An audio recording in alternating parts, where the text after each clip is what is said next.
In this video, I'm going to go over 10 essential things you should know before you plan your trip to Thailand. Let's go.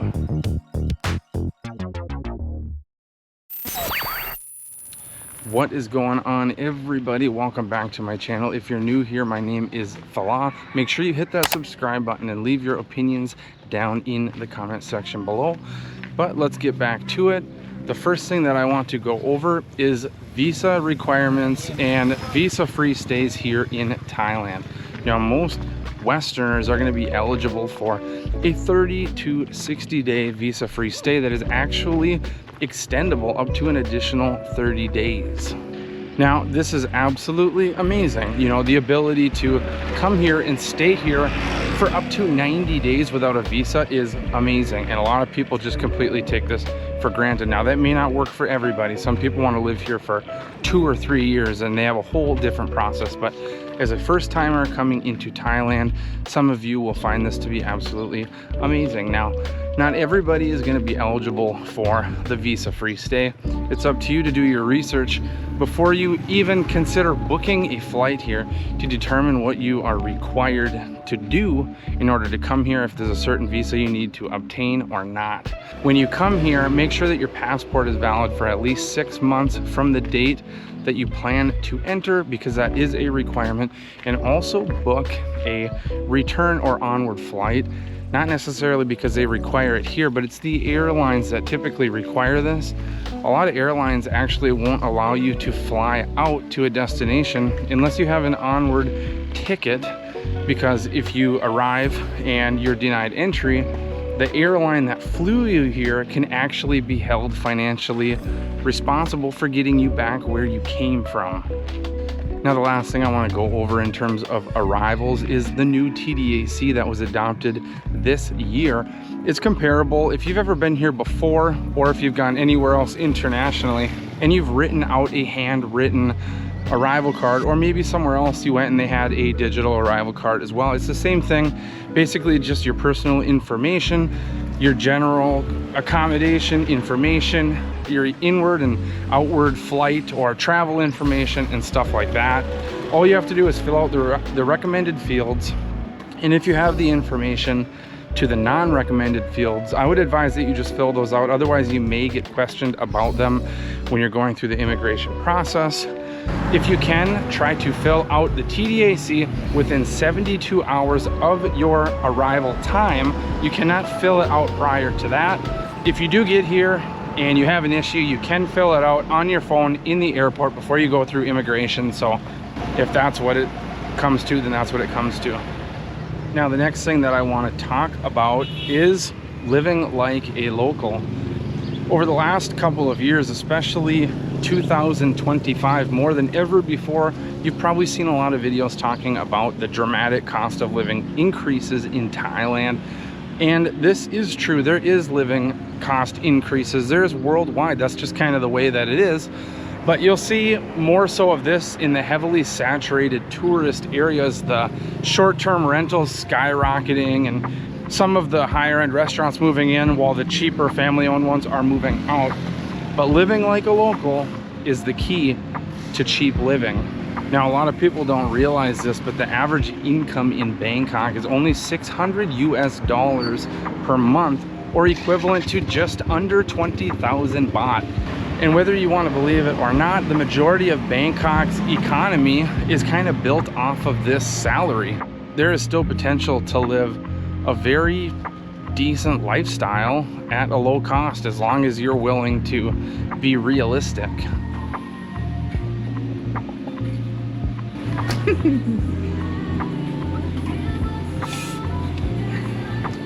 Now, one of the most popular questions that I seem to get asked is, what is a good part of Bangkok to stay in your first time around? Well, obviously the possibilities are endless. There's so many amazing places to stay in Bangkok, and they're all going to give you a completely different vibe. But realistically, if I had to suggest somewhere to a first timer, I would probably consider the lower Sukhumvit area, because this area offers obviously some robust, crazy nightlife if you're into that kind of stuff. Tons of amazing first class style modern shopping centers. Hello. And there's just everything that you could possibly want in that general area. Not only that, but you have the MRT line, the BTS SkyTrain right there, giving you easy, quick access to the vast majority of the rest of the city. As a first timer, it tends to be the go-to for most people their first time traveling to Bangkok. It can be kind of loud during the day, and especially at night it gets a little crazy. Some people just aren't really into that, and I guess what I would suggest, if you want it to be a little bit quieter but you still want to be relatively close to city center, I would suggest going near Lumpini, by Lumpini station. You're only a few stations away from, you know, Sukhumvit area, and there's still really nice shopping centers. You have Lumpini Park right there. You know, you have access to, yet again, the vast majority of the city by train, but it's just a much quieter area that's just a matter of minutes away from the heart of Bangkok. I would suggest potentially looking into Sukhumvit area or Lumpini area, depending on how loud or quiet you want it to be. Now, another really popular question people ask me is, what is a good time to come to Thailand? This is all a personal preference thing. There's obviously three kind of main seasons. You have a rainy season, you have a hot season, and you have what they call their cool season. There's going to be positives and negatives to all of the seasons. Like the cool season, for example, kind of going from November to even into February, you're going to have more ideal and consistent weather conditions day after day. Almost every day can feel the same at periods of time, which is nice because you can plan your days out and not have to constantly worry about potentially getting rained out of all these things that you plan on doing. But the problem is, at that time of the year is, yeah, the weather's more consistent, but the rental rates are higher. Even flights can be substantially higher at that time of the year. While at the same time, if you're willing to travel here during the rainy season, yeah, you're gonna have less than ideal weather conditions more often and less consistency day after day. But you can save as much as 50% on short-term rentals, and also the demand for flights goes down, which typically results in a decline price in flights. Now, the next thing to talk about is travel insurance. Should you get travel or health insurance when you're traveling internationally? Yes, you probably should. Now, reason being is there's many really modern, state-of-the-art medical centers, and even though on average medical services are going to be a lot cheaper here than they are, say, in America or whatever, that doesn't mean that the average person has put together a big enough emergency fund to cover unexpected bills that may pop up in the case of an accident. And a lot of people think, oh, nothing's going to happen to me, I'm going to be fine. But that's not exactly the case. An accident is an accident. It's not something that you just plan for.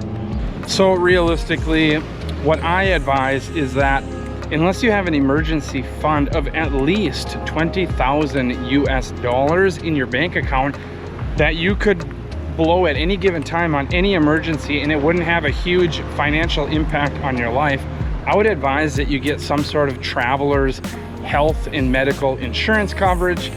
Because if you get into an accident in Thailand or other parts of the world, end up getting medical treatment, these hospitals and these private clinics are going to get your passport, and they're not going to release your passport to you until the bill is satisfied. Now, the next thing I want to talk about is motorcycle rentals. Should you rent a motorcycle in Thailand? Well, this is going to be dependent on where you're staying and what you intend on doing in Thailand, and maybe potentially the duration of your stay. So if you're a first timer here, never been here before, and you're going to stay in Bangkok maybe for 3 to 5 days, and the majority of stuff you're going to do is in town, I would suggest potentially opting out of renting a motorcycle. It doesn't make any sense. You're not familiar with the town. You're not familiar with traffic laws at all. You're probably not even going to adventure that far off of the public transportation systems like the trains. I think that people that stay for shorter periods of time in the city, it makes no sense to have that additional cost an additional responsibility of renting a motorcycle when you probably just really don't need it. Now let's say that maybe you want to go to Krabi or something like that farther out where you have less public transportation, and maybe you want to adventure out some of these parks and go to these different beaches and go on these hikes and do all this stuff out in those areas farther out away from the major metropolitan area. I would say, yeah, out there renting a motorcycle actually makes sense. Or even for people staying in Bangkok for months on end, maybe then it would make sense, because eventually you'll start to want to travel farther off the beaten path away from kind of all the main areas of what's going on, right? If you intend on renting a motorcycle, make sure that you actually get an international driver's license and you have the appropriate motorcycle endorsement and you wear a helmet, because it is the law in Thailand to have the endorsement, a license, and wear a helmet. And they are cracking down on this a lot lately. I see a lot of these little motorcycle checkpoints, and they're checking both Thai people and foreigners, and they're fining you if you don't have what is required, and it's not much of a warning, it's a fine. Now, another topic that I want to go over is haggling. You've probably seen a lot of videos in Bangkok of people haggling, trying to get really crazy deals. While this may be appropriate in some scenarios, it's not appropriate in all. There's certain places where haggling and negotiating is very common. Places like MBK and Platinum Shopping Mall and a lot of the night markets and stuff like that. You know, these places you can typically negotiate on prices a little bit. If it's a business that doesn't post a price on their goods, then you can probably haggle, because they're probably throwing out a price according to the way you look. Whether you want to believe that or not, that actually is the practice. Now, one way to determine as to whether you can haggle with them or not, I would advise that instead of offering a potentially insulting offer on something, if they give you a price, ask them, like, is that your best price?